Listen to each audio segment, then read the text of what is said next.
और टीएलसी रामानुजन की तरफ से मैं अरविंद कुमार मिश्र आज के इस तीसरे सत्र में आप सबका स्वागत करता हूं, विशेष रूप से प्रोफेसर रमेश भारद्वाज सर का, जो आज के इस सत्र के हमारे वक्ता हैं और हम सब के साथ अपना विचार साझा करेंगे।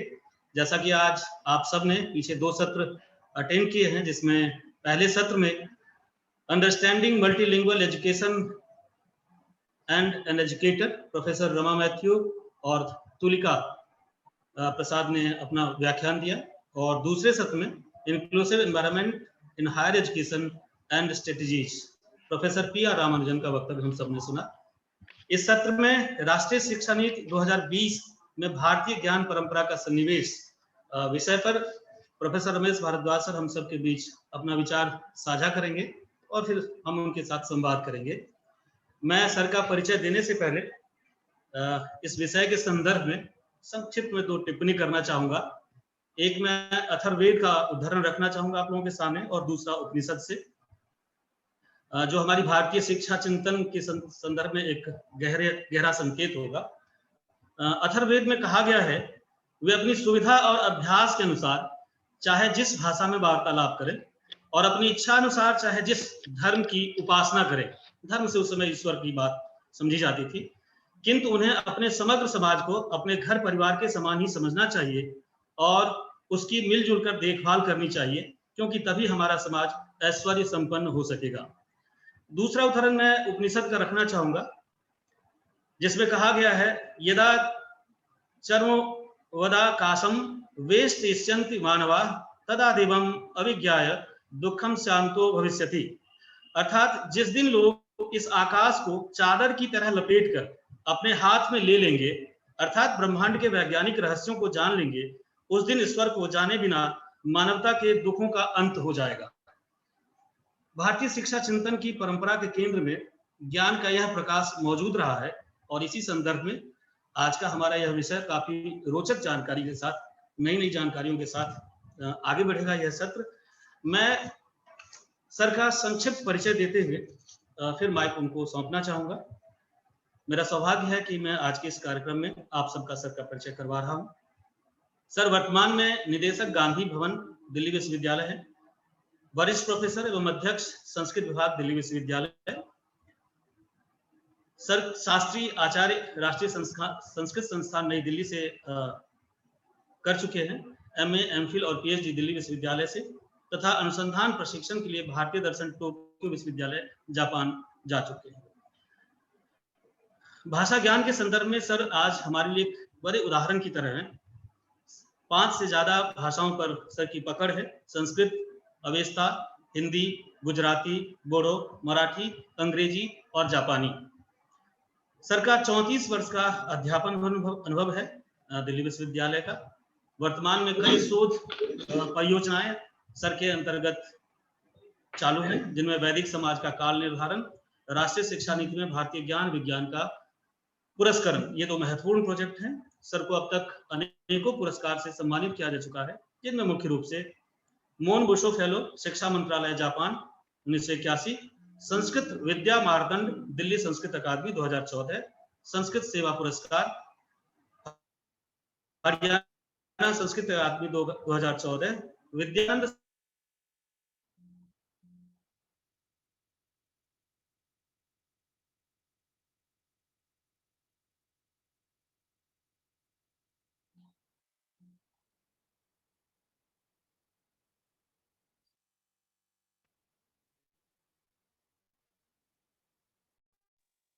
आपकी आवाज नहीं आ रही अरविंद जी।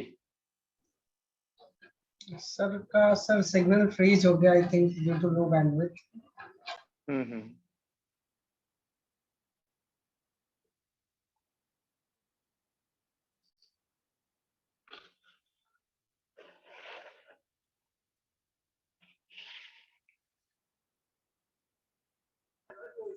एक मिनट, अरविंद विनीता सर का कनेक्शन टूट गया है, अरविंद सर का, फिर से जुड़ रहे हैं, जुड़ गए। हाँ, बात कर लीजिए जरा। हाँ, जुड़ गए। माफी, माइक और इंटरनेट दोनों डिस्कनेक्ट हो चुका था। जैसा कि मैं बता रहा था कि सर कई अंतर्राष्ट्रीय शोध समितियों के संस्थाओं के सदस्य रह चुके हैं, जिनमें महत्वपूर्ण रूप से ICCR चेयर, संस्कृत और भारतीय दर्शन MGI मॉरिशस, भारतीय सह समन्वयक भारत, रूस और पड़ोसी देशों में इंडोलॉजी पर अंतर्राष्ट्रीय सम्मेलन, तेनरिक्यो जापानी हिंदी अनुवाद परियोजना, क्रोशियाई विज्ञान और कला अकादमी द्वारा आयोजित संस्कृत महाकाव्य और पुराणों को लेकर के डार्विनविक अंतर्राष्ट्रीय सम्मेलन, और साथ ही जिबूती और वहां के अन्य संस्थानों में भारत के दूतावास में व्याख्यान देने के लिए आप आमंत्रित किए जा चुके हैं। उपरोक्त के अतिरिक्त कई राष्ट्रीय अंतर्राष्ट्रीय सम्मेलनों, संगोष्ठियों, वेबिनारों का सर ने आयोजन किया और कई अंतर्राष्ट्रीय और राष्ट्रीय सेमिनारों में सर की नोट स्पीकर के रूप में बुलाए जा चुके हैं। सर की अब तक 18 पुस्तकें प्रकाशित हो चुकी हैं, जो अपने विषय और क्षेत्र के हिसाब से विशिष्ट मानी जाती हैं और बहुचर्चित और बहुपठित पुस्तकें हैं। सर कई शोध निबंधों के लेखक हैं, जिनमें 50 से अधिक जो है पाठकों के बीच, संस्कृत शोधार्थियों के बीच बहुपठित शोध निबंध के रूप में माने जाते हैं। सर की इस विद्वता का परिचय देते हुए मुझे काफी हर्ष हो रहा है, और आज का विषय जो सर से बातचीत करके तय हुई थी, राष्ट्रीय शिक्षा नीति 2020 में भारतीय ज्ञान परंपरा का सन्निवेश पर मैं सर को वक्तव्य के लिए आमंत्रित करता हूँ। सर, माइक आपके हाथ। ओम, ये मेरा सौभाग्य है कि अपने युवा साथियों के साथ, आचार्यों के साथ आज एक ऐसे विषय पर हम लोग विमर्श करने के लिए बैठे हैं जो कि सामयिक भी है, और सामयिक रूप से इसका उपयोग ये है कि जब नई शिक्षा नीति आ गई है और उसका जब क्रियान्वयन का विषय हमारे समक्ष उपस्थित हुआ है, क्योंकि शिक्षा नीति तो चाहे वो राधाकृष्ण कमीशन हो, चाहे कोठारी कमीशन हो, चाहे राममूर्ति कमेटी हो, सबने बहुत कुछ अच्छा इस देश के लिए दिया, मगर दुर्भाग्यपूर्ण हमेशा भारत में यही होता है कि उसका जो क्रियान्वयन है उसमें हम लोग कहीं ना कहीं बेईमानी कर जाते हैं, और जो भारतीय राष्ट्रीय तत्व हैं उनकी अवहेलना कर देते हैं। हम प्रयास करेंगे कि ये राष्ट्रीय शिक्षा नीति 2020 जो आई है, जिसके लिए कम से कम मुझे अपना ध्यान है कि पिछले 7-8 साल से शिक्षा नीति में क्या क्या होना चाहिए, इस विषय को लेकर हमने बहुत संगोष्ठियां, सेमिनार डीयू में, संस्कृत डिपार्टमेंट में, गांधी भवन में एक्सपर्ट्स के साथ हमने, और हमेशा उस सब सम्मेलनों में जो मेरा अपना मंतव्य रहता था वो यही था कि आधुनिक शिक्षा पद्धति, शिक्षा नीति, शिक्षा व्यवस्था, इसमें कहीं पर भी भारत नहीं है। ये जो कुछ भी है वो यूरोसेंट्रिक या अमेरिका सेंट्रिक या पिछले 200 सालों से जो कॉलोनियल थॉट सिस्टम है उसके आधार पे इस देश की शिक्षा व्यवस्था को चलाया जा रहा है। ये जो शिक्षा व्यवस्था आज हम जिसमें पढ़ रहे हैं, पढ़ा रहे हैं, ये कहीं पर भी भारतीय समाज के सामाजिक संदर्भों को ना चिन्हित करती है, ना उसको संबोधित करती है, एड्रेस भी नहीं कर पाती है। जितने इस देश में डीयू, जेएनयू या IIT, IIM जितने इंस्टीट्यूट्स हैं, ये सारे नकल हैं हार्वर्ड या ऑक्सफोर्ड की या MIT की। मगर भारतीय समाज को किस तरह के संस्थान चाहिए थे, किस तरह का उनका वर्क कल्चर या उनके ध्येय वाक्य होने चाहिए थे, उस विषय में हमारे देश के नेताओं ने या शिक्षाविद लोगों ने एक नाटक बना के रख दिया है।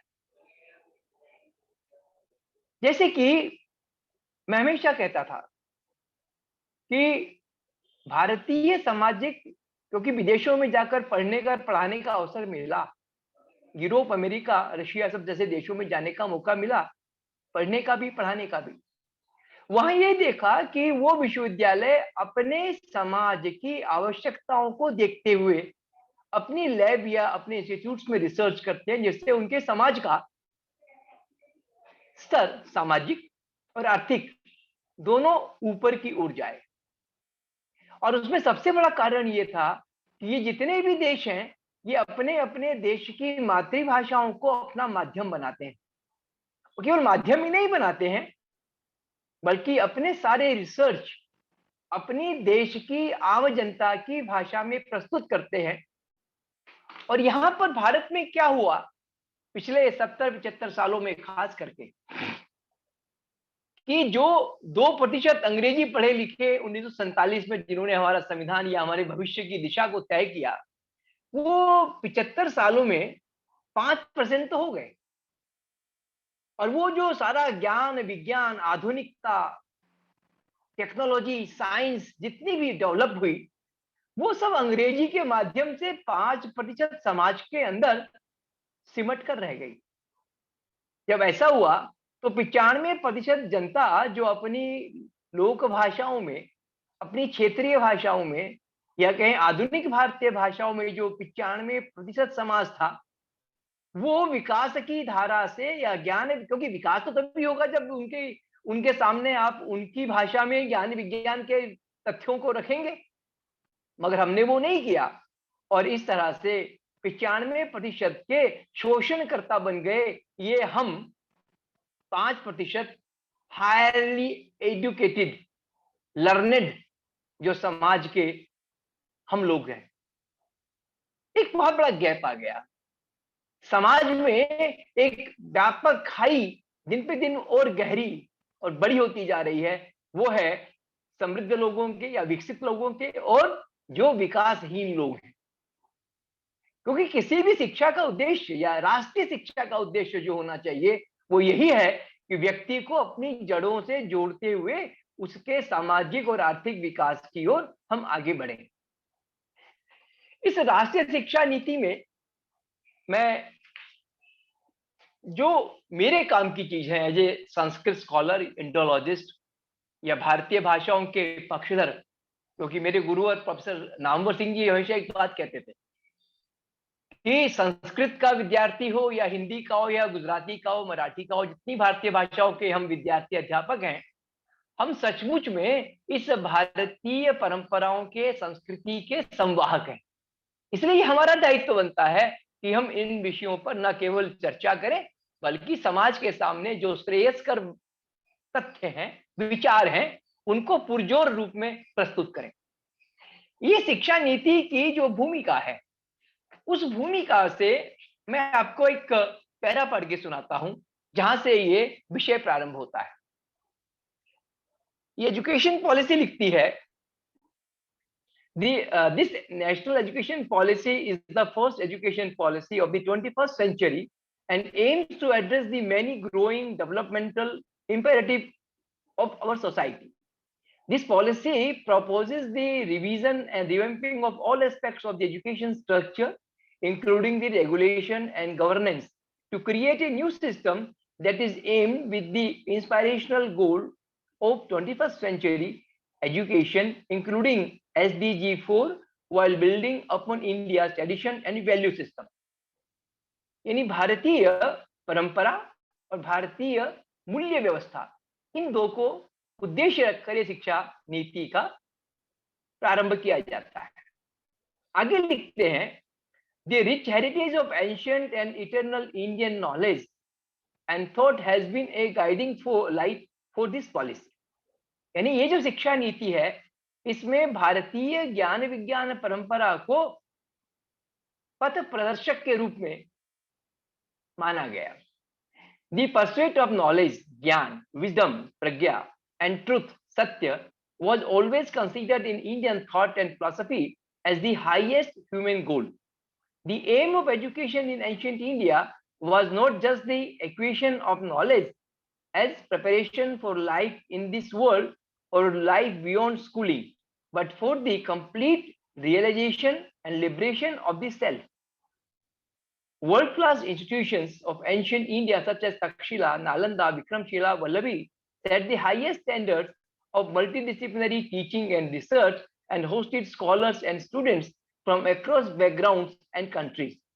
The Indian education system produced great scholars such as Charak, Susrut, Aryabhatta, Varamihir, Bhaskaracharya, Brahmagupta, Chanakya, Chakrapani Datta, Madhav, Panini, Patanjali, Nagarjun, Gautam, Pingal, Shankaradeva, Maitreyi, Gargi, and Thiruvallur. Among numerous others who made seminal contribution to world knowledge in diverse fields such as mathematics, astronomy, metallurgy, medical science and surgery, civil engineering, architecture, shipbuilding and navigation, yoga, fine arts, chess and more. Indian culture and philosophy have had a strong influence on the world. Last में para कहता है, these rich legacies to world heritage must not only be nurtured and preserved for the posterity but also researched, enhanced and put to new uses through our education system. इस भूमिका के साथ जो मुझे समझ में आया वो ये कि इस शिक्षा नीति के मार्गदर्शक तथ्य के रूप में भारतीय ज्ञान विज्ञान परंपरा को माना गया है। और भारतीय ज्ञान विज्ञान परंपरा में जो हमने संसार को दिया है इस भारतीय समाज ने, उसको हम अपनी शिक्षा व्यवस्था का आधार या अंश या उसका सन्निवेश उसके अंदर हमको करना चाहिए। जब ये विचार आया तो मुझे लगा एज संस्कृत डिपार्टमेंट के हेड, गांधी भवन के डायरेक्टर के रूप में हमको एक मैकेनिज्म डेवलप करके समाज को देना चाहिए जिससे वो ज्ञान विज्ञान परंपरा जो भारत की है वो शिक्षा व्यवस्था में आ जाएगा। वैसे इस विषय को मैंने आज से 5 साल पहले शुरू कर दिया था, जब मुझे यूजीसी ने सीबीसीएस का मॉड्यूल डेवलप करने का काम दिया एज ए चेयरमैन और convener of the UGC committee Sanskrit CBCS. तो मैंने इस विषय पे विचार किया और मैंने देखा कि एक जेनेरिक इलेक्टिव करके एक ऑप्शन हमारे पास है सीबीसीएस में। तो मेरा ये मानना था दिल्ली यूनिवर्सिटी की परंपराओं के अनुसार, क्योंकि जब मैं यहाँ पर एमए कर रहा था तब तक दिल्ली यूनिवर्सिटी में सब्सिडी सब्जेक्ट्स के रूप में ऐसे बहुत से संस्कृत सेंटर्ड नॉलेज सिस्टम के मॉड्यूल्स रखे हुए थे जो बच्चे पढ़ते थे, वो मेरी दृष्टि में था। तो मैंने क्या किया, जेनेरिक इलेक्टिव में मैंने विचार किया कि दिल्ली यूनिवर्सिटी में जो बच्चे बीए ऑनर्स पॉल साइंस करते हैं वो सारा वेस्टर्न सिस्टम पढ़ते हैं, the definition of state, parliament, मंत्रिमंडल, राज्य की अवधारणा, सारा वेस्टर्न है। कहीं पर भी उसमें भारतीय, क्या ये भारतीय, मेरी एक मतलब एक भावना या एक आक्रोश था, क्या ये भारतीय समाज पिछले हजारों लाखों सालों से बिना किसी पॉलिटिकल साइंस के या पॉलिटिकल सिस्टम से अपने आप को गवर्न कर रहा था क्या? नहीं। ऋग्वेद से लेके और 19वीं सदी तक, अंग्रेजों के आने के पहले तक, ये भारतीय समाज अपने पॉलिटिकल सिस्टम को लेकर गवर्न हो रहा था। तो हमने इसमें एक जेनेरिक इलेक्टिव में पेपर को डेवलप किया, इंडियन नेशनलिज्म, जिसमें पॉलिटिकल थ्योरीज के जो मुख्य मुख्य तत्व भारतीय परंपरा में है हमने उसको रखा और बड़ा पॉपुलर पेपर हुआ वो। उसके बाद हमने कहा कि जो हिस्ट्री में बच्चे ऑनर्स कर रहे हैं उन बच्चों को अगर प्राचीन भारतीय इतिहास को समझना है तो 2 टूल्स हैं हमारे पास जो हम संस्कृत डिपार्टमेंट में हम पढ़ते और पढ़ाते हैं, वो है एपिग्राफी एंड पैलियोग्राफी, अभिलेख शास्त्र और लिपि शास्त्र। और इन 2 टूल्स के बिना हम एंशिएंट हिस्ट्री को समझ नहीं सकते या इन ओरिजिनल सोर्सेज में देख नहीं सकते। हमने उसके लिए एक मॉड्यूल डेवलप किया। ऐसे ही हम लोगों ने फिलॉसफी ऑनर्स करने वाले बच्चों के लिए हमने रखा फंडामेंटल्स ऑफ इंडियन फिलॉसफी। फिर हमने देखा कि हमारी आर्ट्स फैकल्टी में ये जो बच्चे हिंदी में ऑनर्स कर रहे हैं, तमिल में कर रहे हैं, बांग्ला में कर रहे हैं, इनके लिए मॉड्यूल डेवलप करना चाहिए Sanskrit and modern Indian languages, MIL।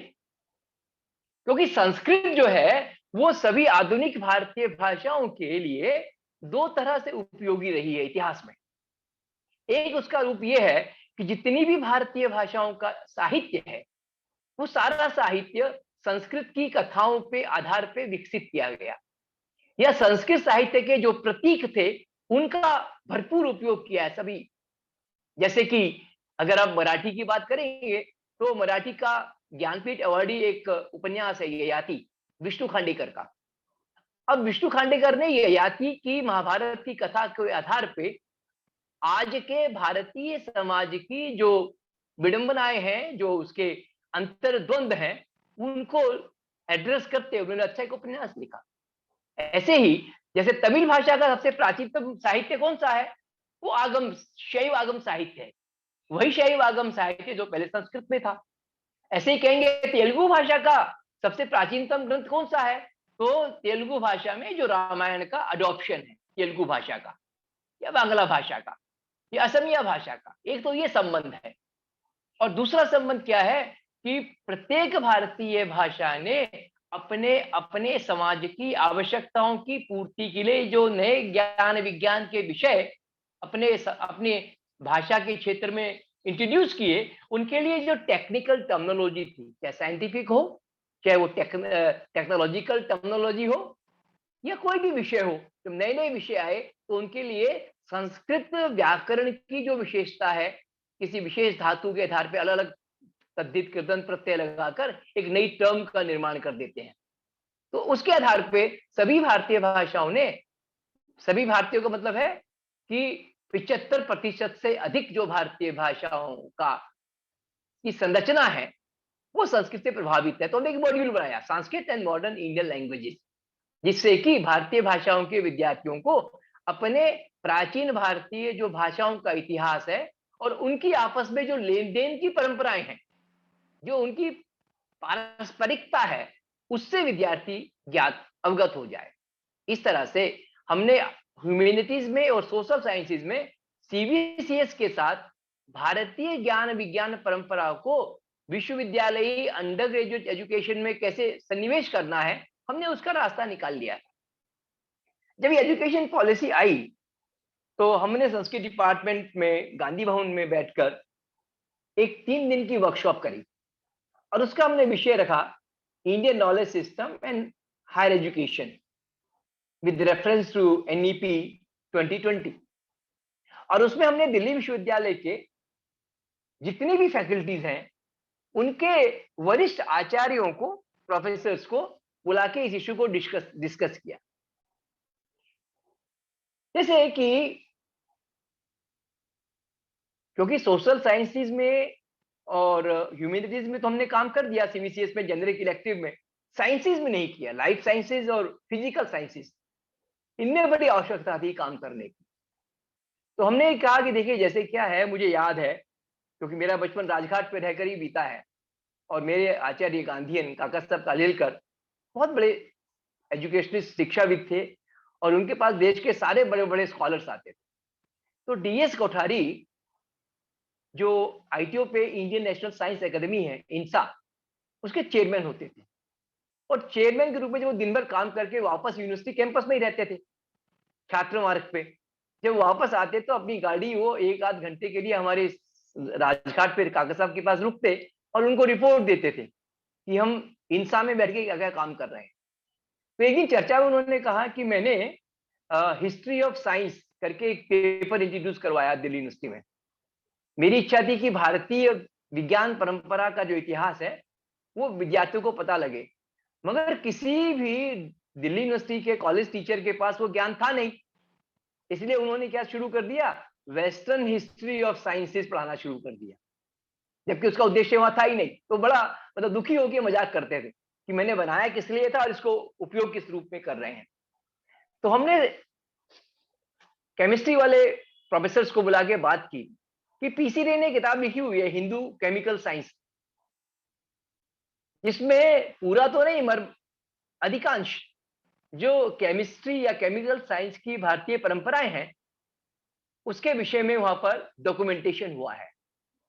और विषयों को लेकर क्या हम ऐसा मॉड्यूल डेवलप कर सकते हैं जिससे कि केमिस्ट्री ऑनर्स या साइंस का विद्यार्थी भारतीय ज्ञान विज्ञान परंपरा में जो केमिस्ट्री का सब्जेक्ट है वो अपने जेनेरिक इलेक्टिव में या किसी भी ऑप्शन में इलेक्टिव पेपर में उसको पढ़े और उसको गर्व महसूस हो, अस्मिता बोध हो कि हमारा भारतीय समाज भी हजारों लाखों साल पहले भी इस केमिकल साइंस जो आज वेस्ट की आई हुई है उससे बहुत पहले परिचित था।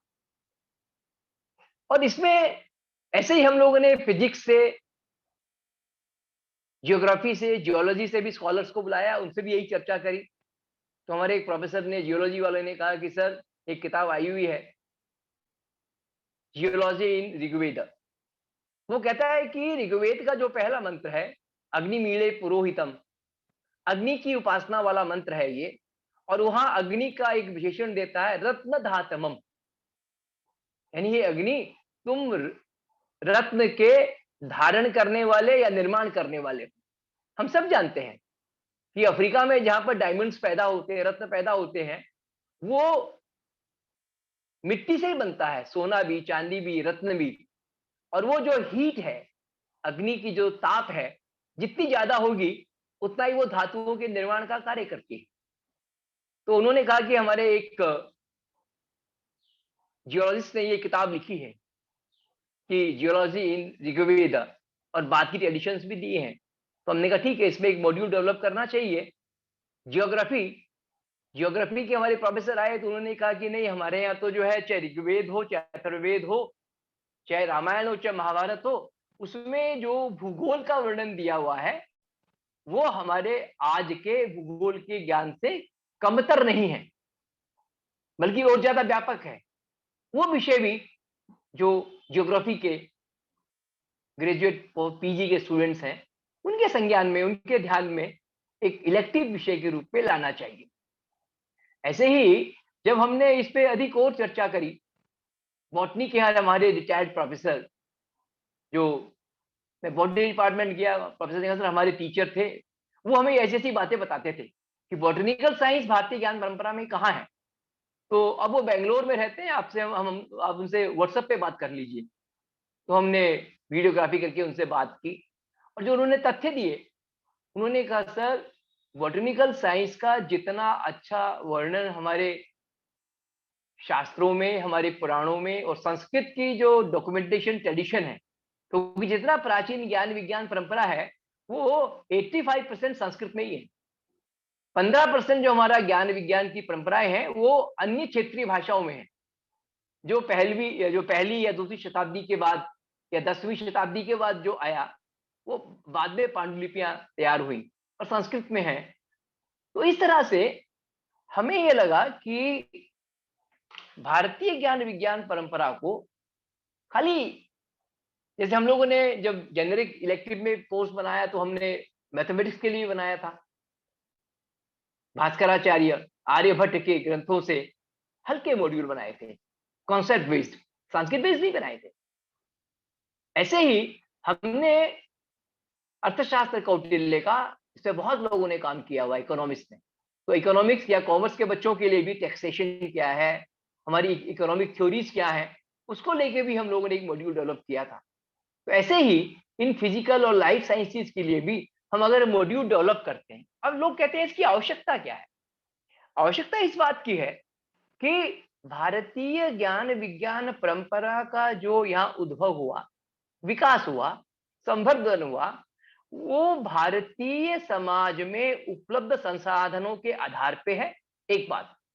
और दूसरा उसका महत्व क्या है कि वो सारा ज्ञान विज्ञान भारतीय मानस की समझ के साथ साथ हमारी जो पारिस्थितिकी है, जो इकोलॉजी है हमारी, जो हमारा एनवायरमेंट है, उस एनवायरमेंट या इकोलॉजी के अनुरूप है, वो उसके विपरीत नहीं है। बाकी जितने भी हमारे ये वेस्टर्न सिस्टम है, ये चूंकि भारतीय संदर्भों को पूरी तरह से नकारते हैं, या भारतीय जो पारिस्थितिकी, इकोलॉजी या पर्यावरण के जो विषय हैं उनसे वो बिल्कुल विपरीत है। और तीसरी बात जो है कि वो जो हमारी हजारों लाखों साल पुरानी भारतीय ज्ञान विज्ञान परंपरा है, जो धीरे धीरे समाप्ति की ओर है, वो उसकी एक ओरल ट्रेडिशन, मौखिक परंपरा हमारे समाज में आज भी जीवित। आपको आश्चर्य होगा, हमारे मित्र थे अनुपम मिश्र, बहुत बड़े पर्यावरणविद थे। अनुपम जी ने आज भी खड़े हैं तालाब, भारतीय पर्यावरण, भारतीय पारंपरिक जल प्रबंधन, इन विषयों लेके बहुत पुस्तकें लिखी। और उसमें कहीं उन्होंने संस्कृत के, या कुछ संस्कृत के स्कॉलर थे, वो मुझसे 5 साल सीनियर थे दिल्ली यूनिवर्सिटी में, मेरे ही कॉलेज, हिंदू कॉलेज से पढ़े हुए थे वो, संस्कृत एमए उन्होंने किया, बीए किया।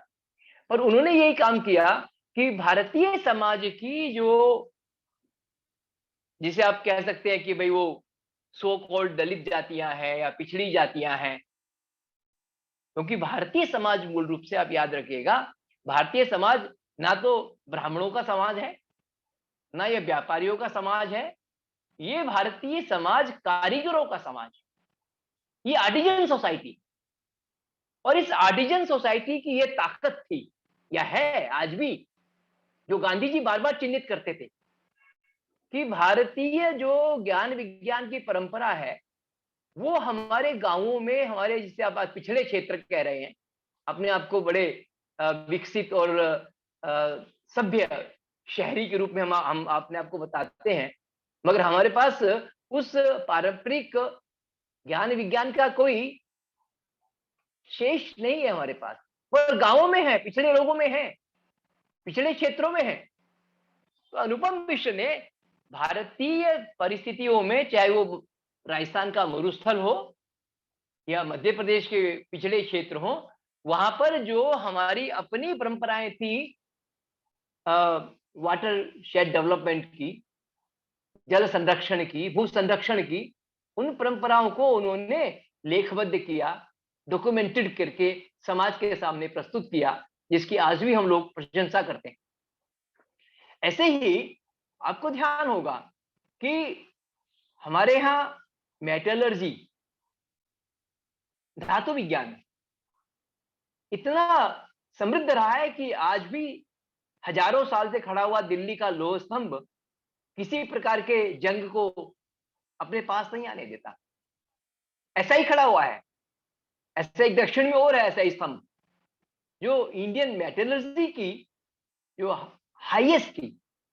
और मैं तो हमेशा कहता हूं कि जो हमारे छोटे छोटे शहरों में, बाजारों के किनारे पे, सड़क पे गाड़ी में मकान बनाकर रहने वाले जो लोहार हैं, वो 800-900 डिग्री का तापमान अपनी छोटी सी भट्टी में पैदा करके लोहे को गला करके हमारे लोहे के सारे हथियार बना के आपके हाथ में दे देते हैं, चाहे वो किचन का सामान हो, चाहे खेती बाड़ी का सामान हो। यानी जब एक अनपढ़ गंवार जिसे आप कह रहे हैं, उसके पास, क्योंकि बिना 700-800 डिग्री का तापमान किए आप लोहे को लिक्विड नहीं कर सकते, मगर वो आपके वहां पर है, उस गडरिये के पास है, जिसे हम लोग लोहार गडरिया कहते हैं, जो सड़क के किनारे जो है गाड़ी में अपना घर बसा के, अपना परिवार चला के आपके औजारों को बना के देता है। क्योंकि भारतीय ज्ञान विज्ञान परंपरा को जो हमारे, क्योंकि मेरा विषय संस्कृत के साथ साथ मैंने पिछले 18 साल में आर्कियोलॉजी पढ़ी है, और मैंने कोशिश की है कि मैं भारतीय समाज की ज्ञान विज्ञान परंपरा को आर्कियोलॉजी के माध्यम से, क्योंकि हम ये कह सकते हैं कि हमारे पास भारद्वाज ऋषि का विमान शास्त्र है, जो विमान बनाने की प्रक्रिया को बताता है, अधूरा टेक्स्ट है, वो पूरा टेक्स्ट नहीं है। तो खाली ग्रंथ ही नहीं मिलते हैं, हमारे भारतीय समाज की जो ज्ञान विज्ञान की परंपराएं थी, टेक्नोलॉजिकल जो हमारा डेवलपमेंट था, जो हमारे कारीगर समाज ने, जिसने इस हिंदुस्तान को सोने की चिड़िया बनाया। ये भारत सोने की चिड़िया ऐसा नहीं है कि यहाँ पंजाब में, यहाँ सब जगह अनाज बहुत पैदा होता है, बल्कि इसलिए कि नई नई टेक्निक्स को लेके जब आर्कियोलॉजी की बात करते हैं, तो आप ये देखेंगे 4000 बीसी से लेके और ये आपके मुगल के कालों तक, यानी 16वीं शताब्दी 17वीं शताब्दी तक पूरी दुनिया में भारतीय साइंस और टेक्नोलॉजिकल चीजें जो हैं वो पर्याप्त रूप से दुनिया को उपलब्ध कराई जाती। मंगलोर में बना हुआ वोड्स, एक लोहे का, एक स्पेसिफिक जात का लोहा होता है, उसे वुड्स कहते हैं, मगर अंग्रेजी में उसको वोड्स कहते हैं, जो कि पूरे यूरोप में, अरब में तलवारों को बनाने के काम में आता था। और वो भारत से ही वो रिफाइंड स्टील जो है, लोहा जो है, वो विदेशों को सप्लाई होता था। 3000 बीसी में अगर आप देखेंगे तो पूरा वेस्ट एशिया, सेंट्रल एशिया और उसके साथ साथ जो है आपके रशिया जैसे इस यूरोपियन कंट्रीज या वेस्ट यूरोपियन कंट्रीज में जो है आप ये पाएंगे कि स्पेशली पश्चिम एशिया और सेंट्रल एशिया में रशिया के बॉर्डर तक जितने भी आर्कियोलॉजिकल इसमें खुदाइयों में, पुरातत्व की खुदाइयों में जितने आर्टिफैक्ट्स हमको मिले हैं, जो तथ्य प्राप्त हुए हैं, वो यही बताते हैं कि जो चीजें हड़प्पा या सिंधु घाटी या हमारे भारतीय खुदाई क्षेत्रों में प्राप्त हुई हैं, उनका ही ज्यादातर सामान आपको पश्चिम एशिया और सेंट्रल एशिया में प्राप्त होता है। मगर दुख इस बात का है कि हमने इस विषय को कभी गंभीरता से लिया नहीं। गांधी जी बार बार इस बात की ओर समाज का, भारतीय समाज का आह्वान करते थे कि इस भारतीय समाज की जो पारंपरिक ज्ञान विज्ञान की परंपराएं हैं, उनको लेकर हमको अपने समाज के विकेंद्रित दृष्टि से समाज का निर्माण या विकास करना चाहिए। हमने पूरी तरह से यूरोसेंट्रिक थॉट को, एजुकेशन को या उनके टेक्स्ट बुक्स को, और उसका कारण यही है कि पिछले 200 सालों में जितने भी यूनिवर्सिटी सिस्टम में या हायर एजुकेशनल इंस्टीट्यूशंस में जो प्रोफेसर्स बने, वो सारे वेस्ट में पढ़कर आए और उन्होंने उसी तरह के अपनी शिष्य परंपरा को तैयार किया और उसी तरह की शिक्षा व्यवस्था को भारत को देने का प्रयास किया। मगर उन्होंने जो अपनी भारतीय ज्ञान विज्ञान की जो इंडिजिनियस नॉलेज सिस्टम है, उसके प्रति उनकी उदासीनता बनी रही, और इस उदासीनता के कारण ही ये हुआ कि भारतीय समाज जो है वो अपनी जड़ों से कट गया। मुझे यूरोसेंट्रिक या अमेरिका सेंट्रिक सिस्टम से कोई भी विरोध नहीं है व्यक्तिगत रूप से, जिसे जो करना है करे, मगर मैं एक भारतीय होने के नाते ये अवश्य अपेक्षा करूंगा अपने आप से भी, अपने समाज के, अपने शिक्षण व्यवस्था से भी, कि वो जो भी शिक्षा व्यवस्था हो, वो शिक्षण व्यवस्था हमारे भारतीय समाज के जो पिछले हजारों साल से गुलामी में अपने अस्मिता बोध को भूल चुका है, अपने सांस्कृतिक मूल्यों को खो चुका है, जो अपनी जड़ों से कट चुका है, उस समाज को सामाजिक और आर्थिक आधार पर विकसित करने का हम लोगों को प्रयास करना चाहिए। और इस शिक्षा नीति में भारतीय ज्ञान विज्ञान परंपरा के साथ साथ जो 2-3 बिंदु हैं, वो भी बहुत इंपॉर्टेंट है। उसमें 22, 16 और 17 जहां पर वो भारतीय भाषाओं की या शिक्षा में मातृभाषा को माध्यम बनाने की वकालत करता है, और ये कहता है कि इन भारतीय भाषाओं को बिना विकास किए या बिना अपना माध्यम बनाए ये समाज प्रगति नहीं करेगा। ऐसा मैंने प्रारंभ में ही आपसे निवेदन किया था कि 95% भारत आज भी अपनी भारतीय भाषाओं में ही जीवन जी रहा है, अपना व्यवहार कर रहा है।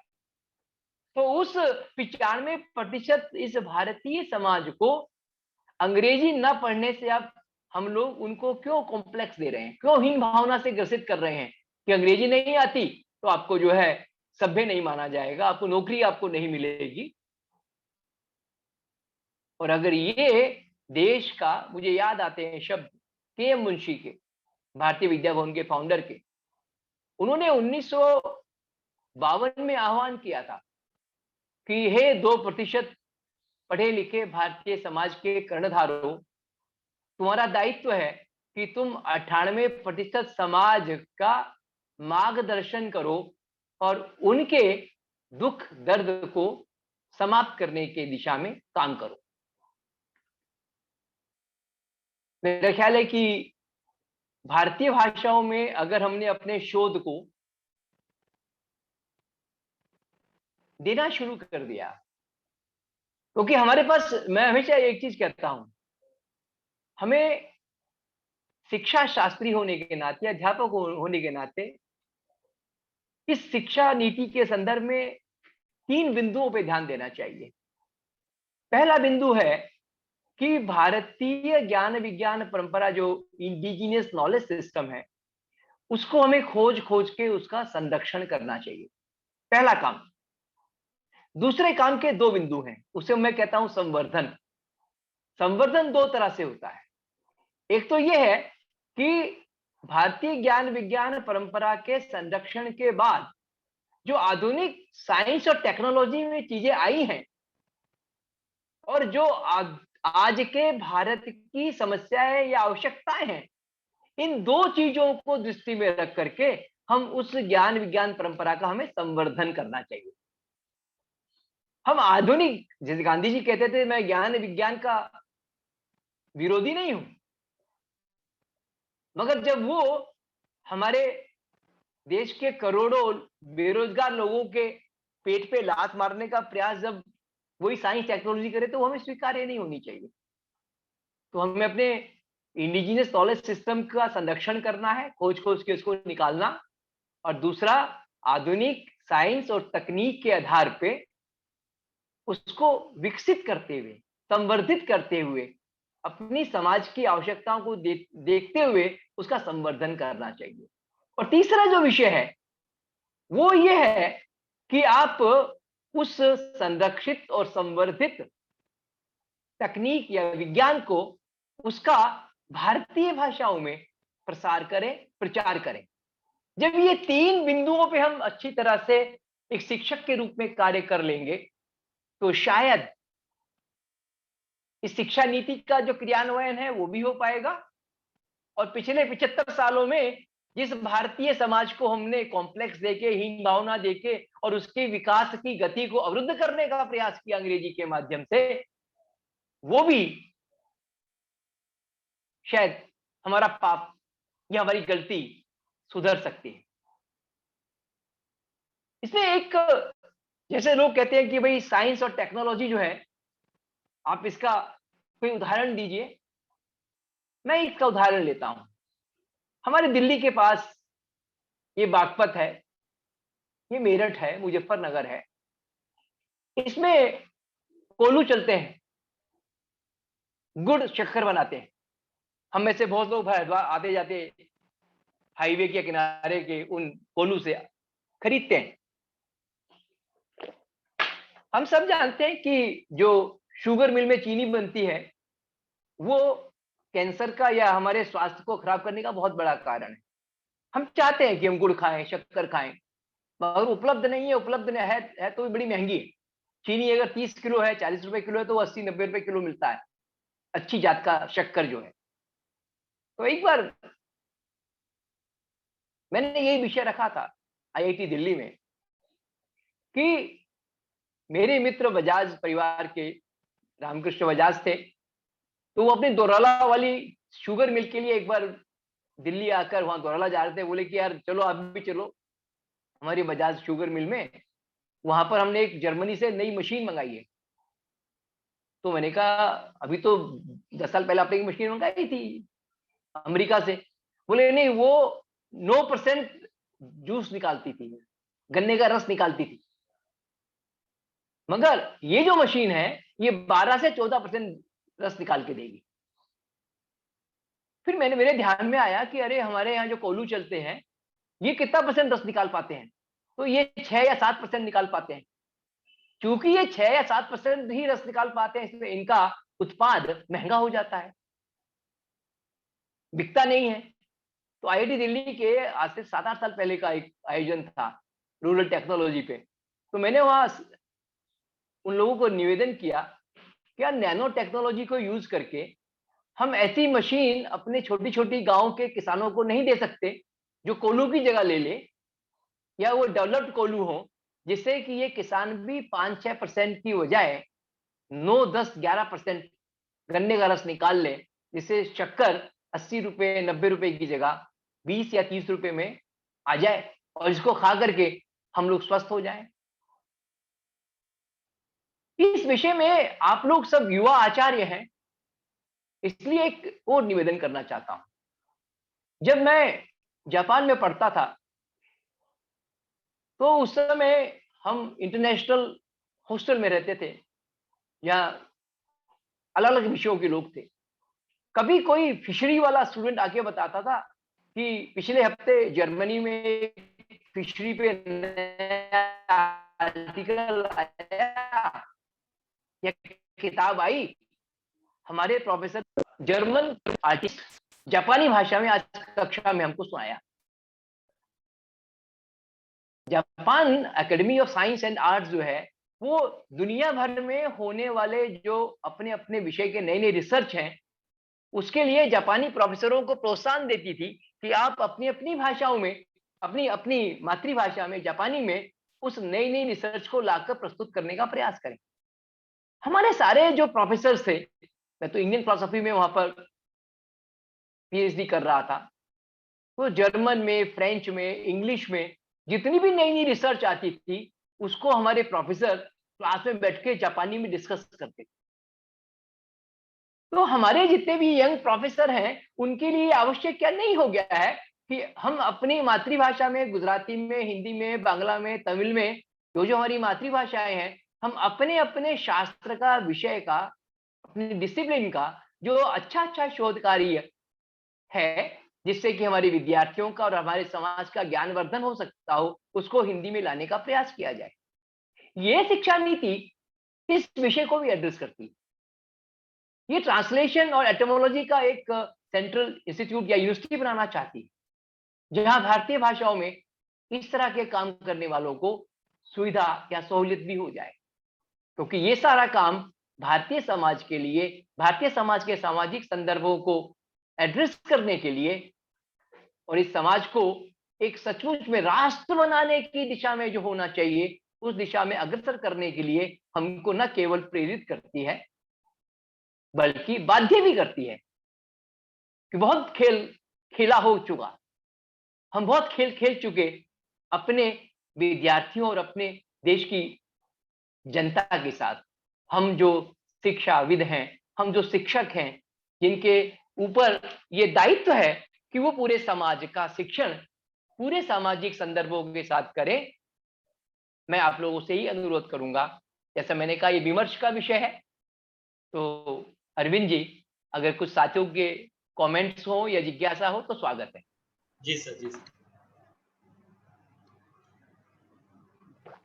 बहुत बहुत धन्यवाद सर।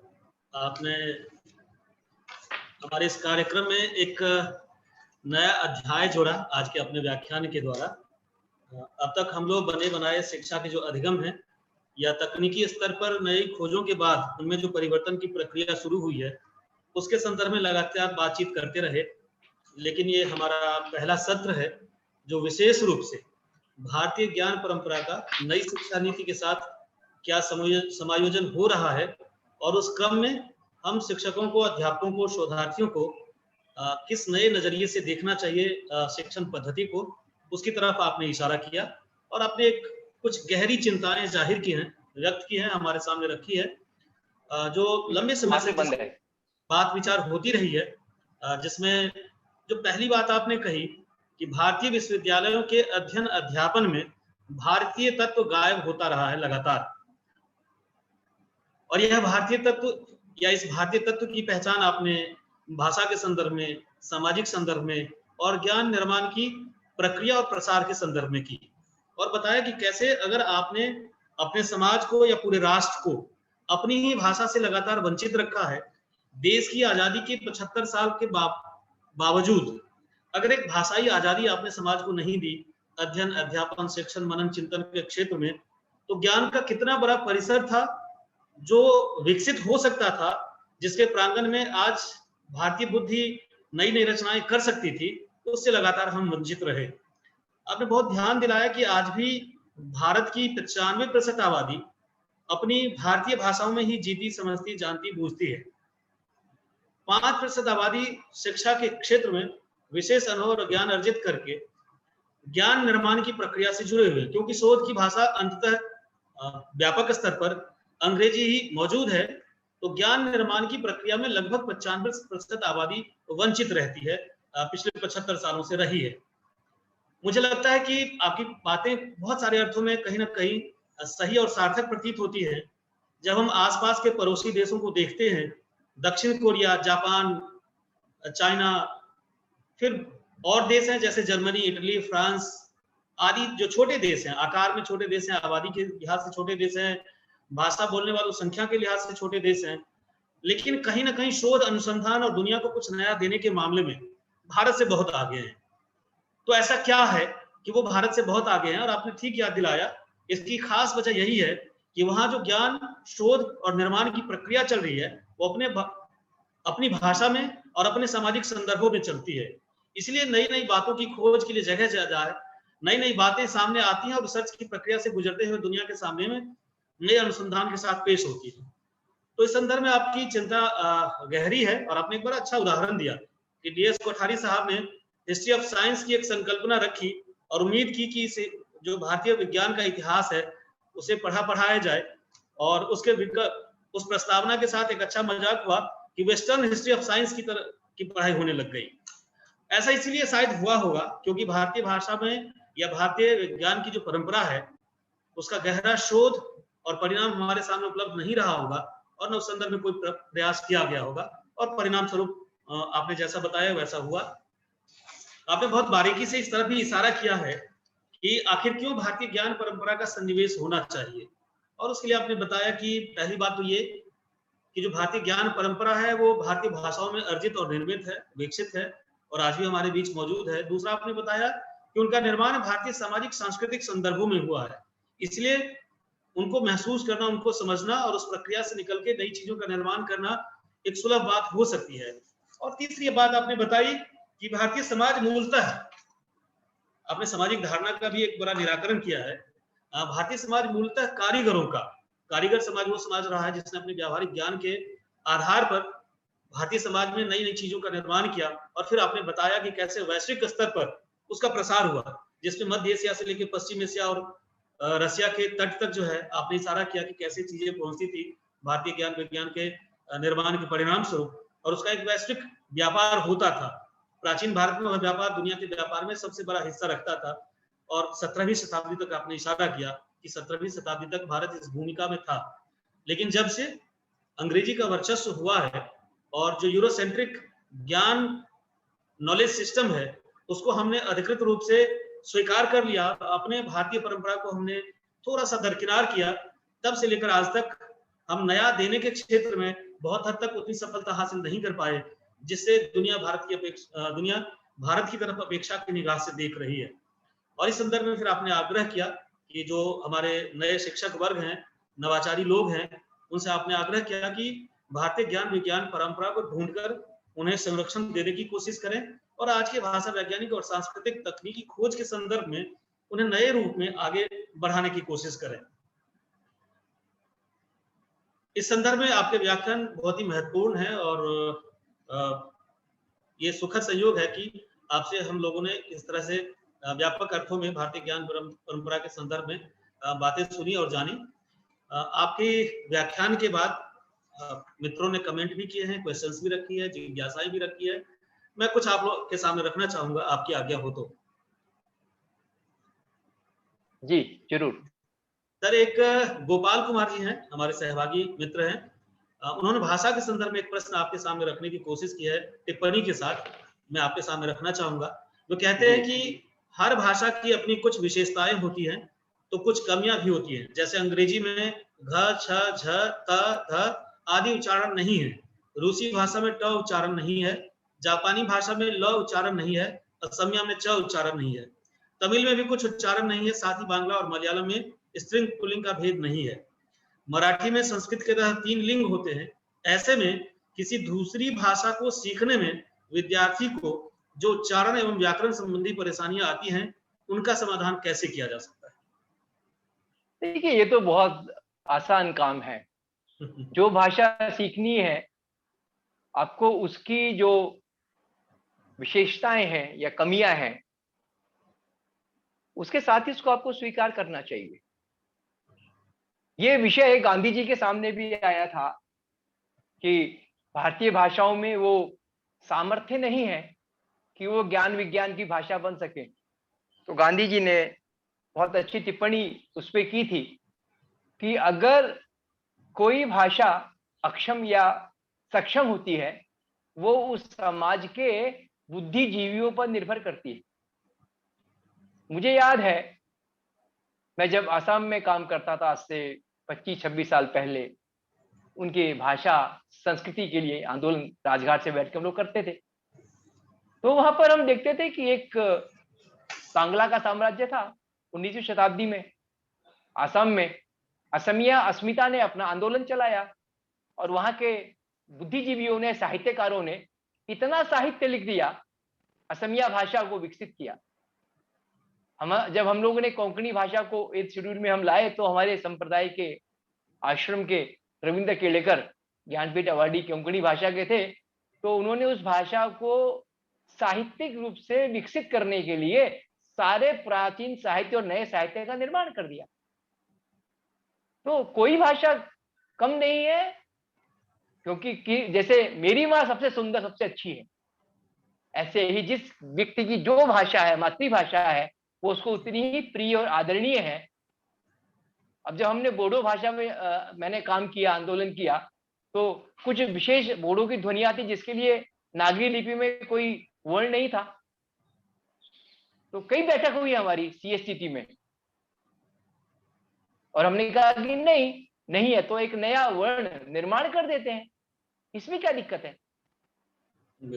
भाई हमारे हिंदी में ज व नहीं है जो उर्दू में चलता है, तो हमने उसका रास्ता निकाला ना कि हम नीचे उसके बिंदी लगा देते हैं।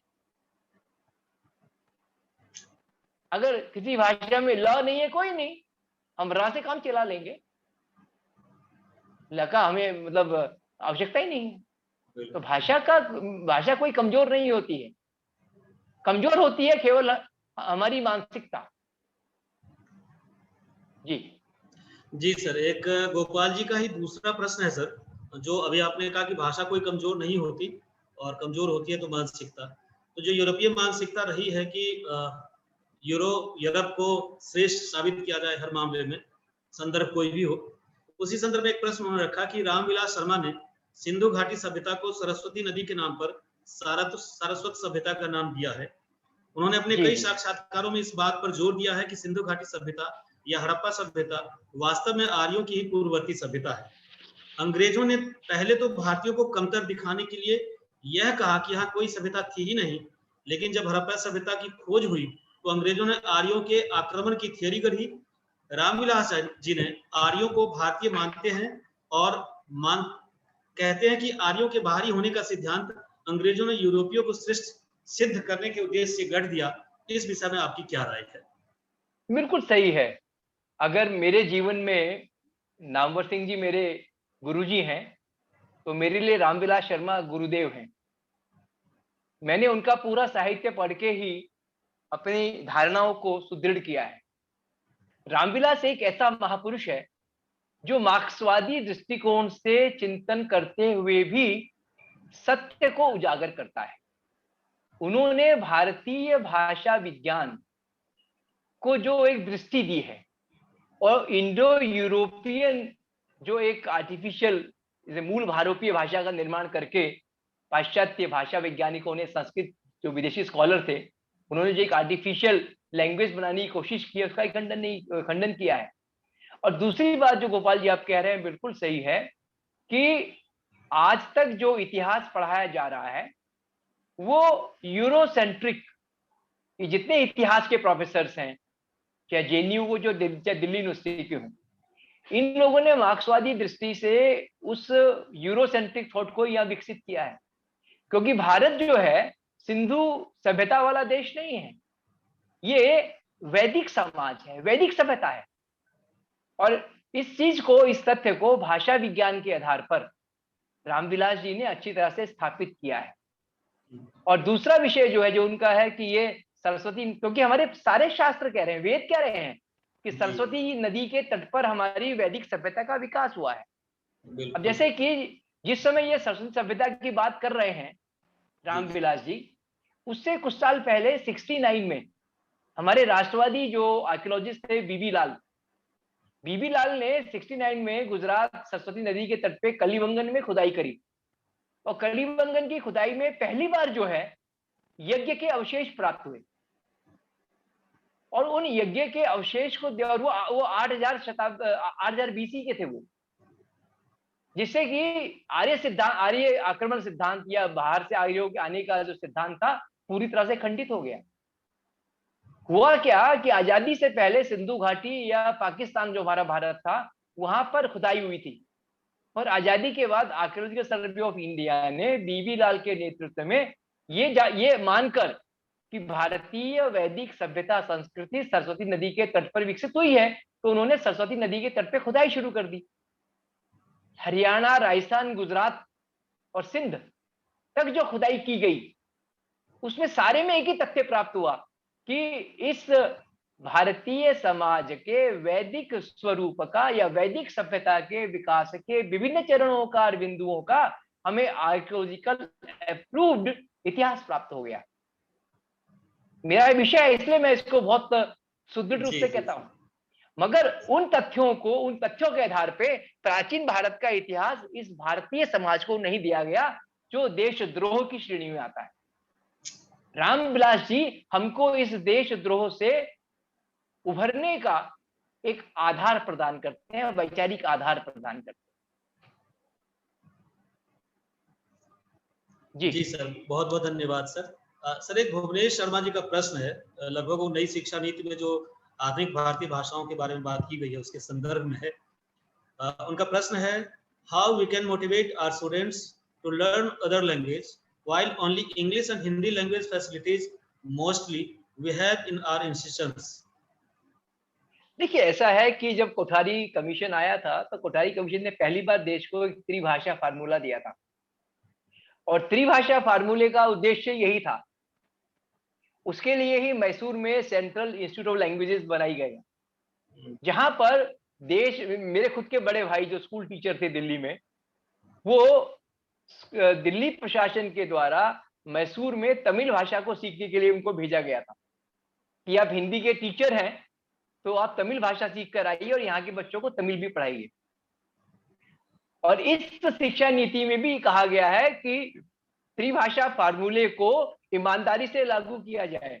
वो जो UPA 1 और 2 ने जो सर्वनाश किया था देश की भाषा नीति का कि स्कूलों में आप जर्मन और फ्रेंच पढ़ाएंगे और हिंदी और संस्कृत नहीं पढ़ाएंगे, तमिल तेलुगु नहीं पढ़ाएंगे, भारतीय भाषा नहीं पढ़ाएंगे, जो उन्होंने UPA 1 वालों ने और 2 वालों ने जो मतलब देशद्रोह किया था, उसकी तरफ ये शिक्षा नीति हमारा ध्यान दिलाती है कि हम कोठारी कमीशन द्वारा दी गई त्रिभाषा फार्मूले को ईमानदारी से लागू करें। जी सर, बहुत बहुत धन्यवाद। एक प्रश्न है सर शांति भूषण जी का, जो ज्ञान की भारतीय और स्थानीय परंपरा वरक्स जो आधुनिक ज्ञान की परंपरा है उसके संदर्भ में है। उनका प्रश्न है सर कि क्या भारतीय ज्ञान परंपरा असल में स्थानीय या जातीय ज्ञान परंपरा रही है जिसे आधुनिक भारत में प्रोत्साहित करने की बजाय हतोत्साहित किया गया, जिससे स्थानीय या जातीय ज्ञान परंपरा कुंठित हो गई? बिल्कुल सही बात कही आपने। आपके इस स्टेटमेंट में इस पूरे विषय की गंभीरता आ गई। जी सर, देखिए, प्राचीन भारत के इतिहास को प्रकट करने के लिए कुछ विशेष नाम है हमारे पास। एक में जिनको मैं प्रातः स्मरणीय कहता हूं, ये 2 महापुरुष हैं। एक है प्रोफेसर वासुदेव शरण अग्रवाल, जो BHU में एंशिएंट हिस्ट्री के प्रोफेसर थे। इन्होंने 7वीं शताब्दी के बाणभट्ट के हर्षचरित का सांस्कृतिक अध्ययन किया। इन्होंने मार्कंडेय पुराण जैसे कई पुराणों का सांस्कृतिक अध्ययन किया, और इस भारतीय ज्ञान विज्ञान परंपरा के जो भी लिखित साहित्यिक संदर्भ थे उनकी उन्होंने व्याख्या प्रदान करी। अभी कुछ साल पहले जिनका शरीर पूरा हुआ, प्रातः स्मरणीय धर्मपाल जी थे, हिस्टोरियन। वैसे वो हिस्ट्री के प्रोफेसर नहीं थे गांधीयन, और वो समाज सेवा करते थे। हमारे जयप्रकाश नारायण जी के साथ बैठकर वो दिल्ली में अवार्ड नाम की संस्था चलाते थे, association for volunteer for rural development. पर उन्होंने जब रूरल डेवलपमेंट करना शुरू किया, गांव-गांव में दक्षिण उत्तर पश्चिम में घूमने लगे, तो उन्होंने एक किताब लिखी, ब्यूटीफुल ट्री, जो कि आज राष्ट्रवादियों के लिए उनका साहित्य आदर्श बन गया। उन्होंने ये बताया कि जब अंग्रेज आए थे उस समय भी हमारे पिछड़े हुए क्षेत्रों में, ग्रामीण क्षेत्रों में, ग्रामीण अंचलों में वो साइंस और टेक्नोलॉजिकल चीजें थी। जैसे उन्होंने कहा कि इलाहाबाद के पास एक गांव में वो गए तो वहां पर उस समय बर्फ, आइस बनाने की जो अपनी ट्रेडिशन थी वो थी। हमारे एक बहुत अच्छे टेक्नोलॉजी नेशन इंडिया पे काम करने वाले स्कॉलर हैं, अभी उनका नाम याद आ जाएगा, बंगाली बाबू हैं। तो उन्होंने जो है एक जगह बताया कि ये जिंक टेक्नोलॉजी, इसको 1890 के आसपास एक अंग्रेज ने हमारे राजस्थान के चित्तौड़गढ़ के भीलों के द्वारा जिंक को बनाने की टेक्नोलॉजी को उसने देखा, और उस अंग्रेज अफसर ने वहां पे उस टेक्नोलॉजी को भील लोगों से सीख करके ब्रिस्टल में, ब्रिटेन में जाके उसका कारखाना लगाया। और आज जो जिंक टेक्नोलॉजी है हमारे भील लोगों के पास नहीं है, उस परंपरा को हमने मार दिया। कारण क्या हुआ कि अगर राजस्थान जो है पूरा रेगिस्तान हो गया, तो कारण यही था कि सरस्वती नदी के तट पे जो हमारे बड़े बड़े जंगल थे, और उसको देखिए, किसी भी टेक्नोलॉजी को क्या चाहिए, ईंधन चाहिए। और उस ईंधन के लिए हमारे पास क्या था, लकड़ी थी, पेड़ थे। हम अपने पेड़ काटते चले गए, क्योंकि 1200, 1500, 1800 डिग्री तक की हीट पैदा करने के लिए आपको भयंकर आग चाहिए, ईंधन चाहिए। तो ये जो यूरोपियन इंडस्ट्रियल रिवॉल्यूशन हुआ, उसने ईंधन के नए नए साधनों का विकास किया। जैसे कोयला, भैया आपको अगर याद हो तो मुझे अपना बचपन याद है कि आज से 40 साल 30 साल पहले तक जो है हमारे पास ये पीएनजी गैस नहीं होती थी, कोयला ही होता था जिससे हमारे घर की रोटियां बनती थी। कच्चा कोयला भी था, पक्का कोयला भी था, और हमें राशन से मिलता था। और अंग्रेजों ने भारत में आकर बिहार में कोयले की खदानों की खोज करी। वो कोयले की खदानों की खोज हमारे वैज्ञानिकों ने, क्योंकि कारण ये हुआ कि पहली शताब्दी के बाद भारत में विदेशियों का साम्राज्य शुरू हो गया। फर्स्ट बीसी ऑनवर्ड्स, केवल 250 साल का गुप्त काल का हमारा भारतीय साम्राज्य रहा, या 50 साल का हर्षवर्धन का समय रहा।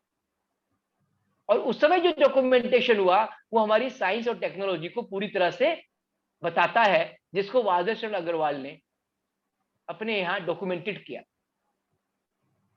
तो बिल्कुल आप सही कह रहे हैं। मैं तो जैसे अभी पिछले बार मैंने मोहतसिर कॉलेज में इसी विषय पे वो पढ़ा था, मतलब एक लेक्चर दिया था I2AC कमेटी के सामने, मोतीलाल नेहरू कॉलेज इवनिंग में। तो वहाँ एक विद्यार्थी ने फोन किया, सर आप इससे कहना क्या चाहते हैं। मैंने कहा अगर भारतीय ज्ञान विज्ञान परंपरा का पुरस्करण होगा, उसका अगर हम इंट्रोड्यूस करेंगे, तो जिसे आज आप दलित समाज कह रहे हैं, पिछड़ा समाज कह रहे हैं, अछूत समाज कह रहे हैं, आप देखेंगे यही भारतीय समाज के असली कर्णधार हैं।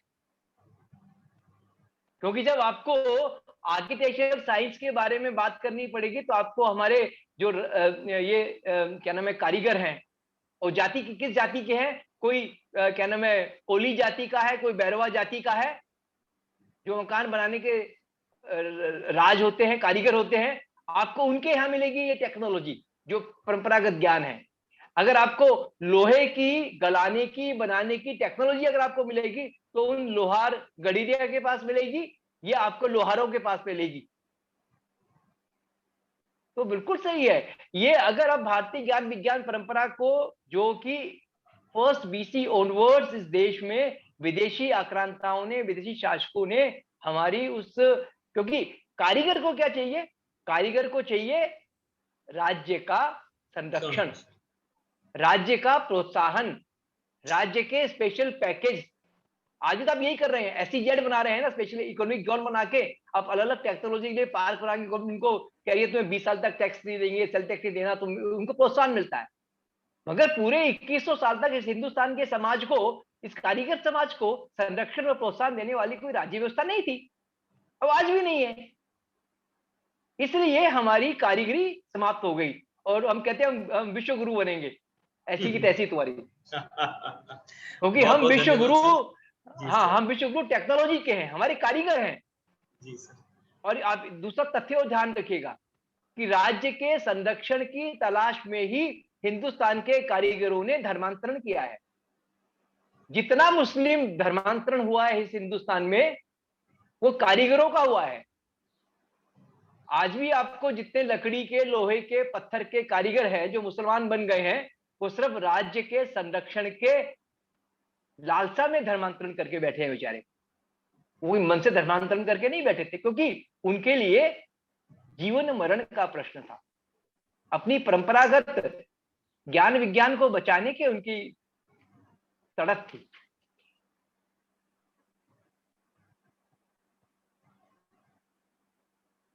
जी अरविंद जी। जी सर, बहुत बहुत धन्यवाद सर। आपने इस प्रश्न के संदर्भ में भारतीय समाज के बहुत बुनियादी समस्याओं को और सवालों को उठा दिया और ये इशारा किया कि अगर भारतीय ज्ञान परंपरा का विकास आधुनिक ज्ञान परंपरा के विकास की प्रक्रिया से गुजर चुका होता तो आज बहुत सारी सामाजिक और सांस्कृतिक समस्याएं जो मौजूद हैं शायद न होती और हम दुनिया में विकास के मंच पर कहीं और खड़े होते। सर, एक हमारे मित्र हैं अनुज लुगुन, उनका प्रश्न है, बल्कि जिज्ञासा के फॉर्म में वो प्रश्न रख रहे हैं आपके सामने। उनका कहना है कि सर मेरी एक जिज्ञासा है, क्या परंपरागत ज्ञान परंपरा की पेडागोगी का प्रयोग आधुनिक शिक्षण प्रणाली के लिए किया जा सकता है? हाँ, बिल्कुल करना चाहिए। गांधी जी की जो बुनियादी शिक्षा का जो दर्शन है वो यही इसी बात को कहता है। और गांधी जी ने इस विषय को व्यावहारिक रूप देने के लिए अपने बुनियादी शिक्षा का एक जो यूनिवर्सिटी बना के देश को आदर्श दिया, गुजरात विद्यापीठ है। गुजरात विद्यापीठ में बीए और एमए हमारे ड्यू जैसे नहीं होते जो बीएमए करने के बाद बेरोजगार हो जाते हैं। गांधी जी ने अपने शिक्षा दर्शन में जब गुजरात विद्यापीठ की स्थापना करी तो उन्होंने कहा कि भारत में शिक्षा का उद्देश्य केवल एकमात्र है कि जो भारत ग्रामीण अंचलों में बसता है, उस समय गांधी जी का था 7 लाख गांवों में भारत बसता है। ये 7 लाख गांव जो हैं ये पारंपरिक कारीगरी के आधार पर अपने काम को चलाते थे। अंग्रेजों के कारण ये सारे लोग बेकार हो गए। अब इन लोगों को दोबारा से अगर सामाजिक और आर्थिक रूप में खड़ा करना है तो हमें क्या करना चाहिए? हमको ऐसे ग्रेजुएट्स तैयार करने चाहिए जो गांवों में जाके ग्रामीण जनता की आवश्यकता की जो टेक्नोलॉजी या साइंस या जो व्यवस्था जो हेल्थ सिस्टम चाहिए उसको वो दे सके। तो गुजरात विद्यापीठ आज भी यही काम कर रहा है। वो कारीगरी में लोगों को ग्रेजुएट्स तैयार करके देता है और गांव की जनता अगर आज गुजरात समृद्ध प्रांत है तो उसमें बहुत बड़ा योगदान गुजरात विद्यापीठ का है, क्योंकि गुजरात का कोई भी गांव आज जो है गरीब गांव नहीं है। हर गांव वहां पर जो है गांधी जी की नीति के कारण वो मतलब आजकल लोग कहते हैं कि ये मॉडल गुजरात का मॉडल विकास मॉडल है, तो गुजरात का विकास का मॉडल तो गांधी जी ने दे दिया था, जहां उन्होंने हर गांव में आश्रम शालाएं बनवा दी थी आदिवासी क्षेत्रों में, पिछड़े क्षेत्रों में, जहां पर परंपरागत जो कारीगरी है उसके संरक्षण और संवर्धन का आधुनिक विज्ञान के क्योंकि मैंने कहा ना कि मेरा ज्ञान जो है वो केवल थ्योरेटिकल नहीं है। मैंने पूरे देश में दुनिया में घूम घूम के देखा है कि कहाँ कहाँ क्या प्रयोग हो रहे हैं। हमारे मित्र जो है राय साहब यहाँ अजमेर के पास, अरुणा राय के हस्बैंड, वो बहुत बड़ा एक आश्रम चलाते हैं अजमेर किशनगढ़ के बीच में, और वहां उन्होंने ये प्रयोग किया है कि गांव के या उस क्षेत्र के जो विकलांग लोग हैं, अनपढ़ गंवार लोग जिसे आप कहते हैं, आपको बता दूं कि वहां पर वो सोलर बिजली पैदा करने का काम उस क्षेत्र की अनपढ़ और सो कोल्ड गंवार औरतें करती हैं, और उनसे ट्रेनिंग लेने के लिए भारत सरकार के प्रतिनिधि मंडल अफ्रीकन देशों से महिलाओं को लाते हैं और उनको अपने गांव-गांव में सोलर एनर्जी कैसे बनाकर उसका पावर हाउस चलाना है उसकी ट्रेनिंग देती हैं। हजारों विकलांग लोग हैं जो अलग-अलग टेक्नोलॉजी में वहां बैठकर उसे अपने अपने घरों को, अपने अपने गांवों को, समाज को डेवलप कर रहे हैं। ये कुछ मॉड्यूल्स हैं, ये मॉडल्स हैं जिनको हमें देखकर इसकी व्यवहारिकता को समझते हुए उसके प्रति स्वीकार्यता बनानी पड़ेगी। जब तक समाज इन चीजों के प्रति आदर पूर्वक रिसेप्टिव नहीं होगा, बहुत अच्छा शब्द है अंग्रेजी का ये, रिसेप्टिव, स्वीकार्यता। तो जो स्वीकार्यता होती है वो आदर पूर्वक होती है, मन मार के नहीं होती। बहुत सही बात कही सर आपने, बहुत बहुत धन्यवाद। एक हमारे मित्र हैं सतीश सालवे जी, जो लगभग नुमा प्रश्न कर रहे हैं और जिनके प्रश्न के बहुत बड़े हिस्से का जवाब आप अब तक दे चुके हैं, फिर भी मैं आपके सामने उन्हें रखना चाहूंगा। आपने प्राचीन काल से लेकर आज तक साहित्य, समाज, परिवार आदि बहुत सारी बातों पर विस्तार से विवेचन किया, पर सर मेरी एक जिज्ञासा है कि आज कलयुग में विद्यार्थियों की रुचि इस प्रकार प्राचीन साहित्य पढ़ने में नहीं रही। ग्लोबलाइजेशन के युग में इंटरनेट का तेजी से प्रसार हो रहा है, ऐसे में विद्यार्थियों को प्राचीन रूढ़ि, परंपरा और साहित्य पढ़ने के लिए कैसे प्रेरित करें? नहीं, देखिए, बहुत मैंने आपसे कहा ना कि सबसे अच्छा कथावाचक वही हो जो आधुनिक संदर्भों में होता है। अगर हम शिक्षक लोग इन कथावाचकों की तरह सामने वाले बैठा जो श्रोता वर्ग है उसकी नसों को टटोलते हुए, उनके मानस को समझते हुए जब हम बात करेंगे, मैं तो ये देखता हूं कि बल्कि जितने ज्यादा पढ़े लिखे लोग हैं उतने ज्यादा अपनी परंपराओं से जुड़ जाते हैं बुढ़ापे में जाकर, विदेशों में जाकर। और आपको अगर यकीन ना हो तो बेंगलोर में जाइए और श्री श्री रविशंकर महाराज के आश्रम में जरा एक दिन रह के आ जाइए, जहां देश के, भारत के हर वर्ग के उच्च शिक्षित साइंटिस्ट या टेक्नोक्रेट्स वहां पर आपको योग, भजन, कीर्तन, ध्यान करते हुए दिखाई देंगे। क्योंकि जब जब रविशंकर जी ने मुझे बुलाया है उस आश्रम में, मैं 8 दिन 10 दिन रहा हूं, और वैसे दुख यही होता है कि उस आश्रम की भाषा हिंदी कम है, अंग्रेजी ज्यादा है। कारण क्या है कि सारा जो उनका शिष्य समुदाय, लाखों करोड़ों लोग उनके साथ जुड़े हुए हैं, वो वही है जो 5% अंग्रेजीदा लोग हैं। तो जितनी अच्छी तरह से वो भारतीय सांस्कृतिक ज्ञान विज्ञान की तत्वों को, धर्म को, संस्कृति को अपना रहे हैं, समझ रहे हैं, प्रचार कर रहे हैं, वो अद्भुत है। मेरी खुद की बेटी जो है आईएससी बेंगलोर में जब पीएचडी कर रही थी, पीजी कर रही थी, तो उनके आश्रम के संपर्क में आई और उनकी टीचर है, और आज एमआईटी में वो असिस्टेंट प्रोफेसर है मैसाचुसेट्स में, और वहां बैठकर भी वो सारे भारतीयों के बीच में आर्ट ऑफ लिविंग का आश्रम चलाती है। तो ऐसा नहीं है, बस ये है कि श्री श्री रविशंकर महाराज ने जिस तरह की कॉन्स्टिट्यूएंसी थी, जिस तरह के लोग थे, उनकी भाषा में उनके संदर्भों को लेकर भारतीय धार्मिक, सांस्कृतिक, दार्शनिक मूल्यों को पेश किया, लोग जुड़ते चले गए।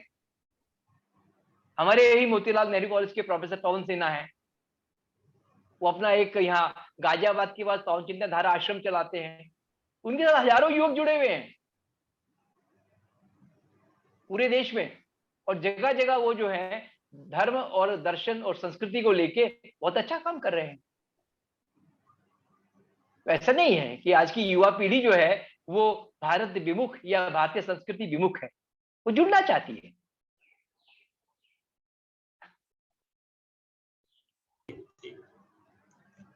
जी सर, बहुत बहुत धन्यवाद सर। टिप्पणियां बहुत हैं जो सार्थक टिप्पणियां हैं। सबने स्वागत किया है कि आपका इस तरह का व्याख्यान जो भारतीय संस्कृति, परंपरा, ज्ञान और आधुनिक जो शिक्षा व्यवस्था है उससे जोड़ चीजों की बहुत ही विस्तृत और सारगर्भित व्याख्या की है। इसके लिए सबके सब धन्यवाद दे रहे हैं। और मेरी तरफ से कहना यह है कि जो इस रिफ्रेशर कोर्स की एक धारा बह रही थी जिसमें आधुनिक ज्ञान विज्ञान चिंतन के संदर्भ में जो आधुनिक शिक्षण पद्धति है, शिक्षण अधिगम है, उस पर लगातार बातचीत हो रही थी, आपने आकर उस बहती धारा में थोड़ी हलचल पैदा कर दी है कि थोड़ा सा इस तरह से भी चीजों को अलग करके देखा जा सकता है और हम भारतीय ज्ञान परंपरा के संदर्भ में फिर से पुनर्चिंतन करते हुए उन्हें न सिर्फ पुनर्जीवित कर सकते हैं बल्कि संरक्षण प्रदान करते उन्हें बहुत ज्यादा समृद्ध भी करने की संभावना बनती है। मैं हमारे प्राचार्य प्रोफेसर ज्ञानतोष कुमार झा सर जुड़े हुए हैं, मैं सर से आग्रह करूंगा कि अंत में अपने शब्दों के माध्यम से कार्यक्रम का अंत करें। सर। आदरणीय प्रोफेसर रमेश भारद्वाज जी, अरविंद जी और सभी जो प्रतिभागी हैं इस कार्यक्रम में, मैं सबसे पहले तो प्रोफेसर भारद्वाज जी का हार्दिक आभार उनको व्यक्त करना चाहता हूं कि उन्होंने जिस तरह से विषय पर सुचिंतित और सुव्यवस्थित व्याख्यान दिया है और बिल्कुल नए अंदाज और नए ढंग से अपनी बातें कही हैं, तो निश्चित रूप से इस पुनश्चर्या पाठ्यक्रम को एक नई दिशा और एक नई दृष्टि उन्होंने दी। तो इसके लिए उनका बहुत आभार और बहुत बहुत धन्यवाद, साधुवाद मेरी ओर से। मैं अब शुरू करना थोड़ा सा कुछ कहना चाहता हूँ। अभी इसके पीछे जो अरविंद जी आपने जिनकी टिप्पणी की थी और उन्होंने भारतीय ज्ञान परंपरा को लेकर के और प्राचीन जो भाषाएं हैं, प्राचीन ज्ञान है, उसको रूढ़ि शब्द उनके प्रश्न में एक था। तो जैसे ही प्राचीन भारतीय ज्ञान को वो रूढ़ि मानेंगे तो उसमें आधुनिक प्रयोग और आधुनिक समाज के साथ उसको जोड़ नहीं पाएंगे। तो अपनी सोच को करेक्ट करना पड़ेगा कि भारतीय ज्ञान परंपरा, वो मैं हमेशा उसको गुरुकुल से जोड़ता हूँ और गुरुकुल से जोड़ करके और जो विश्वविद्यालय प्राचीन भारत में थे, जैसे मैं तक्षशिला और नालंदा की बात कर रहा हूँ, उसकी ओर इशारा कर रहा हूँ, और उसके बाद आगे हमारी ज्ञान परंपरा जिस तरह से बढ़ी है, श्रुति परंपरा से लेकर के वाचन परंपरा तक, फिर लेखन तक, और जिस तरह से आज जो आर्टिफिशियल इंटेलिजेंस हो या इंफॉर्मेशन टेक्नोलॉजी का प्रयोग हो या विभिन्न तकनीक के प्रयोग के बाद भी जिस तरह से वो चीजें आज भी अनवरत रूप से चल रही हैं, वो प्रवाहित हो रही हैं, इसके बावजूद कि इतनी तकनीक और ये सब कुछ आ गया, इसका मूल कारण ये है कि अपने समाज से कटी नहीं है। समाज से जैसे ही आप कटेंगे आप रूढ़ हो जाएंगे। हमारी ज्ञान परंपरा अपने समाज से कभी कटी नहीं, क्योंकि आप याद कीजिए कि प्राचीन भारत में जो प्राचीन भारत के विश्वविद्यालय थे, वहां सबसे पहले चाहे वो तक्षशिला हो या नालंदा हो या पाटलिपुत्र हो, वहां बात किसकी होती थी? समाज की। वहां बात होती थी राष्ट्र के विषयों की और राष्ट्र की चिंता की। तो अगर हमारे भारत के विश्वविद्यालय और भारत की जो राष्ट्रीय शिक्षा नीति है, शिक्षा व्यवस्था में शिक्षा के साथ समाज की आवश्यकता, सामाजिक संरचना और जो प्राचीन भारत से लेकर के अब तक जो हमने विकास की यात्रा की है, उसमें जो समाज के भीतर बदलाव हुए हैं, उसको भी हम समझने और उसको जानने की कोशिश करेंगे। जैसे ही कोशिश करेंगे, हम अपनी सारी भाषाओं से जुड़ जाएंगे, जिनको जोड़ने की बात राष्ट्रीय शिक्षा नीति भी कर रही है। जैसे ही कोशिश करेंगे, वैसे ही हम अपनी प्राचीन जो हमारी सबसे सारे भारतीय भाषाओं की जननी है संस्कृत, उससे और उसके साहित्य से जुड़ेंगे, और हम अपनी परंपरा से जुड़ेंगे, अपनी संस्कृति से जुड़ेंगे। ये बात हमको ध्यान रखने की आवश्यकता है। लेकिन इसके साथ ही ज्ञान विज्ञान का विकास या ज्ञान विज्ञान जहां उपलब्ध है, उस भाषा से आप गुरेज नहीं कर सकते, क्योंकि ज्ञान तो चाहिए, तो वो भी आपको लेना ही पड़ेगा। तो इस तरह से जिस तरह से आदरणीय प्रोफेसर रमेश भारद्वाज जी ने आज बहुत ही सुचिंतित, बहुत सुव्याख्यायित ढंग से विषय को एक व्यापक परिप्रेक्ष्य में हमारे सामने रखा है, मैं सर आपित करता हूं। और आपने हमारे कॉलेज के इस कार्यक्रम के लिए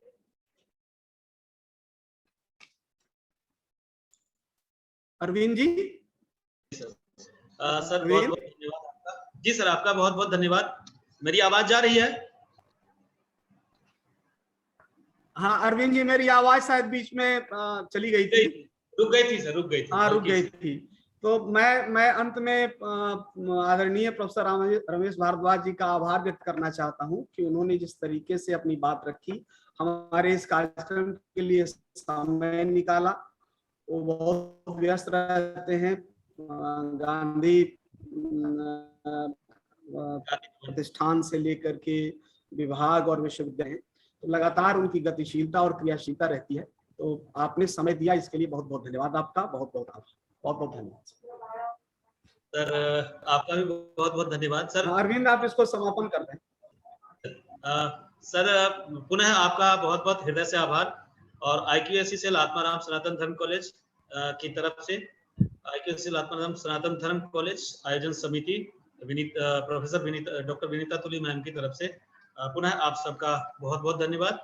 आज के कार्यक्रम की यही समाप्ति होती है। मिलेंगे हम लोग कल के पुनश्चर्या पाठ्यक्रम के सुबह के सत्र में मिलते हैं 11:30 बजे। विनीता तुली मैम, अगर कोई कल के लिए नई बात कहनी हो या कोई घोषणा हो